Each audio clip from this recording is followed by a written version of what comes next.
నిన్న జైలు దగ్గరికి వెళ్ళి ఇట్ట పాడతాడు. ఆయన మాజీ మంత్రి అండి. ఏం మాట్లాడుతున్నారండి? ఏ సైకిల్ చేస్తున్నారండి? సమాజానికి ఎటువంటి మెసేజ్ ఇస్తున్నారండి? అలాంటి వ్యక్తి గురించి ఇలాంటి సభలో, పెద్దల సభలో ఇంత చర్చ అవసరమా? అసలు ఇంత అలాంటి వ్యక్తి గురించి అలాంటి అనకూడదు కానీ తల్లిని చెల్లిని కూడా మాట్లాడే వాళ్ళ గురించి ఈ రోజు ఈ సభలో, ఈ పెద్దల సభలో ఇంత చర్చ అవసరమా? అతని గురించి వెనకేసుకు రావడం అవసరమా? అసలు మీకేమైనా అసలు సెన్స్ ఉందా అని అడుగుతున్నాను నేను. ఈ రోజు కనీసం ఆలోచన చేసుకోవాలి కదా. ఎలా పడితే మాట్లాడడానికి, ఏది పడితే మాట్లాడడానికి ఇది దేవాలయం లాంటి కౌన్సిల్. రెడ్ బుక్ రాజ్యాంగం నడిపిస్తుంటే మిమ్మల్ని క్వశ్చన్ చేయకూడదా?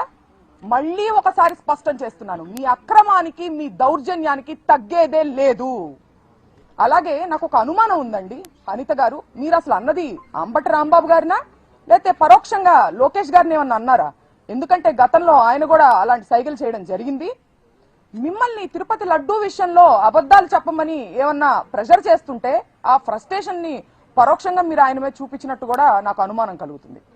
అలాగే ఈ సందర్భంలో మీరు గతంలో అమ్మ అనేటువంటి పదంలో కూడా ఎంత భూతర్థం తీసి మాట్లాడొచ్చు, ఎంత అశ్లీలంగా మాట్లాడొచ్చు అని చెప్పి మీరు ప్రపంచానికి తెలియజేశారు.